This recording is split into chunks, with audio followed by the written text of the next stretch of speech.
Hello everyone, स्वागत है आपका ज्योग्राफी के इस नए वीडियो में। आज के इस वीडियो में हम लोग माल्थुसियन थ्योरी ऑफ पॉपुलेशन को समझेंगे। सबसे पहले हम लोग जानेंगे माल्थस कौन थे, कहाँ के रहने वाले थे, कौन से एरिया पे उन्होंने अपना थ्योरी दिया। उसके बाद हम लोग जानेंगे क्या था इनके थ्योरी का एजम्पशन, क्या था इनका मेन थ्योरी, क्यों इनके थ्योरी को क्रिटिसाइज़ किया गया और अभी नहीं इसको माना जाता है, और क्या है इनके थ्योरी का कंक्लूजन, क्यों इनको अभी भी पढ़ा जाता है, इसको भी हम लोग समझेंगे। सबसे पहले माल्थस, जिनका पूरा नाम थॉमस रॉबर्ट माल्थस था, वो ब्रिटेन के रहने वाले थे और ब्रिटेन में रहते रहते इन्होंने वेस्टर्न यूरोप के पार्ट को स्टडी किया और अपना थ्योरी दिया पॉपुलेशन से रिलेटेड। मेनली ये जो थ्योरी है ये पॉपुलेशन और रिसोर्स को लेके इन्होंने एक रिलेशन दिया था। इनका मानना था कि किसी एरिया में जितना रिसोर्स होगा उतना ही पॉपुलेशन भी होगा। ये एक तरीके के डिटर्मिनिस्टिक जोग्राफर थे, यानी पर्यावरण निश्चयवादी भूगोलवेता थे। ये पर्यावरण को ज़्यादा महत्व देते थे और साथ ही ये इकोनॉमिस्ट भी थे। इन्होंने अपने इस थ्योरी को 1798 में अपने ऐसे प्रिंसिपल ऑफ पॉपुलेशन में पब्लिश किया था और इनके कुछ हाइपोथेसिस थे, कुछ इन्होंने परिकल्पनाएं की थी। जैसे कि इनका मानना था कि जनसंख्या के वास के लिए, यानी कहीं भी अगर जनसंख्या पॉपुलेशन है तो उसके लिए भोजन सबसे आवश्यक है। और दूसरा ये मानते थे कि दो विपरीत लिंग के मध्य आकर्षण हमेशा रहेगा, यानी दो अलग अलग जेंडर के लोगों के बीच में अट्रैक्शन रहेगा तभी पॉपुलेशन ग्रो होगा। तो पहला पॉपुलेशन और दूसरा इनके लिए फूड, ये दोनों इम्पॉर्टेंट होगा किसी भी पॉपुलेशन ग्रोथ के लिए। ये इन्होंने हाइपोथेसिस, ये इन्होंने परिकल्पना माना था। अब जानते हैं इनका थ्योरी क्या था। तो इनका थ्योरी ये था कि माल्थस मानते थे कि जो रिसोर्स हैं, जो संसाधन हैं, उनका विकास अर्थमेटिक या अंकगणितीय रूप में होगा। यानी कि अगर वो 1 2 3 करके बढ़ रहा है तो वो 1 2 3 4 ऐसे करते हुए आगे बढ़ेगा। ये संसाधन का विकास होगा। जबकि जो जनसंख्या है, जो पॉपुलेशन है, उसका विकास इन्होंने कहा कि वो ज्यामितीय विधि से, यानी जियोमेट्रिक वे में बढ़ेगा।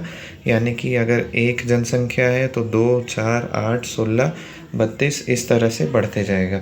ठीक है, तो इनका मानना यही था कि जहाँ पे रिसोर्स ज़्यादा होगा वहाँ पे जनसंख्या भी ज़्यादा होगा, और जहाँ पे रिसोर्स कम होगा वहाँ जनसंख्या भी कम होगा। तो उसके बीच में इन्होंने रिलेशन देखा।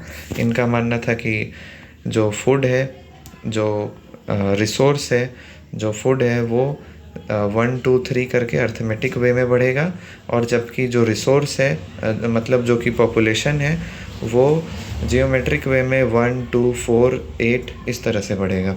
ठीक है, उसके बाद इन्होंने अपने थ्योरी में माना कि हर 25 साल में जनसंख्या जो है वो दोगुनी हो जाएगी। ये इन्होंने अपने थ्योरी में माना था। इसके बाद इनका मानना था कि एक समय ऐसा आएगा जब जनसंख्या संसाधन से अधिक हो जाएगी। उसको इन्होंने पॉइंट ऑफ क्राइसिस या माल्थुसियन ट्रैप भी कहते हैं, वो कहा। तो जैसे कि जनसंख्या बढ़ रही है और एक समय आएगा जब ये रिसोर्स को क्रॉस कर जाएगा। तो जिस पॉइंट पे माल्थस ने माना कि जहाँ पे संसाधन की तुलना में जनसंख्या ज़्यादा हो जाएगी, उसके बाद प्रकृति जो है वो पृथ्वी में संतुलन बनाने के लिए पॉजिटिव चेक्स अपनाएगी। पॉजिटिव चेक्स जिसमें इन्होंने बताया कि प्रकृति जो है वो अपने आप में संतुलन लाने के लिए बहुत सारी आपदाएं, महामारी, इस तरह की चीज़ें आएंगी जो कि प्राकृतिक रूप से मानव की जनसंख्या को कम करेंगी। साथ ही इन्होंने कुछ नेगेटिव चेक्स, जिसको प्रिवेंटिव चेक्स कहते हैं, इस पे भी बताया। इन्होंने कहा कि अगर मनुष्य लेट मैरिज करता है, यानी देर से विवाह करता है, ब्रह्मचर्य का पालन करता है, तो इसके कारण जनसंख्या नियंत्रित की जा सकती है। परंतु इनका मुख्य मानना ये था कि दो जेंडर, दो डिफरेंट सेक्स के बीच में जो अट्रैक्शन है वो कम नहीं रहेगा, इसलिए पॉपुलेशन हमेशा बढ़ते रहेगा। ठीक है, ये साथ में ये भी मानते थे कि जितना टेंशन बढ़ेगा नंबर ऑफ़ चिल्ड्रंस उतने कम होंगे। तो ये इन्होंने बताया था कि जितना अधिक तनाव होगा बच्चे उतने कम होंगे। ये उनका थ्योरी में था, ठीक है। अब इस थ्योरी से रिलेटेड अभी पे जो हमारी बातें चल रही हैं वर्तमान समय में, उसको देखते हुए बहुत सारे लोगों ने इस थ्योरी का क्रिटिसिज्म किया, इसका आलोचना किया। तो इसका आलोचना कैसे किया गया? तो माल्थस ने तकनीक को नज़रअंदाज किया। उनके हिसाब से जो जनसंख्या है वो तो जियोमेट्रिक वे में बढ़ेगी, वो तो अभी भी बढ़ रही है, लेकिन संसाधन पे इन्होंने बस अर्थमेटिक वे में बताया। जबकि संसाधन का विकास, जैसे फूड ग्रेन्स का विकास ग्रीन रिवॉल्यूशन के बाद में बहुत ज़्यादा हो गया। भारत की बात करें तो एम.एस. स्वामीनाथन के टाइम पे 1960s में, उसके बाद से लेके अभी तक भारत अभी खाने के क्षेत्र में आत्मनिर्भर बना हुआ है। हम लोग दूसरे दूसरे देशों को भी खाना निर्यात कर रहे हैं। तो उन्होंने तकनीकी विकास को नज़रअंदाज किया, तो ये उनका पहला आलोचना होता है। दूसरा आलोचना इनके जो 25 साल में जनसंख्या दुगनी हो जाएगी इसको लेके किया गया, क्योंकि हर 25 साल में जनसंख्या दुगनी हो जाए ऐसा नहीं देखा जाता है। किसी साल में हुआ होगा परंतु हर साल में ऐसा नहीं होता है। तीसरा जो इन्होंने कहा था कि जनसंख्या की वृद्धि के लिए दो लिंगों के बीच में आकर्षण ही कारण है, जबकि इसके अलावा बहुत सारे सामाजिक कारण, सांस्कृतिक कारण, नैतिक कारण भी जिम्मेदार हैं, जिसको इन्होंने नहीं बताया। जैसे सामाजिक कारण में क्या हो जाएगा, जैसे उच्च वर्ग के जो लोग हैं वो अगर कोई बिज़नेस कर रहे हैं तो उनको बस एक अपना वारिस चाहिए जो उनके बिज़नेस को आगे बढ़ाए।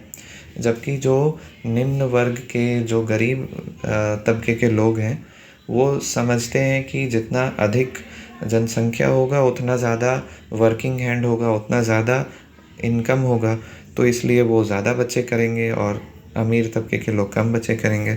सांस्कृतिक में भी होता है, नैतिक भी होता है, हम दो हमारे दो, इस तरह का। तो इस तरह से आकर्षण ही नहीं और भी कई कारण हैं जनसंख्या की वृद्धि के।